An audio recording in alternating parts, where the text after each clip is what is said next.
નમસ્કાર, આપ જોઈ રહ્યા છો સ્પાર્ક ટુડે ન્યૂઝ. જોહાર. સરકારે હવે કબૂલી લેવું જોઈએ કે સરકાર પાસે હવે પૂરતા કર્મચારીઓ નથી. દર વખતે ચૂંટણી આવે, ચૂંટણી દરમિયાન ચૂંટણી પ્રક્રિયાની અંદર નગરપાલિકાના કર્મચારીઓને ચૂંટણી પ્રક્રિયામાં સામેલ કરવામાં આવે છે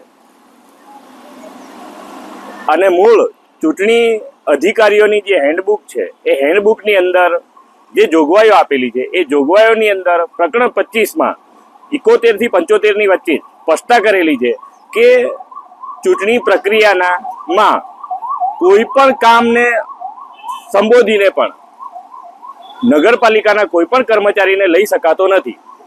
તો છતાંય આખા ગુજરાતમાં દર વખતે નગરપાલિકાના કર્મચારીઓને ચૂંટણી પ્રક્રિયાની અંદર સામેલ કરવામાં આવે છે.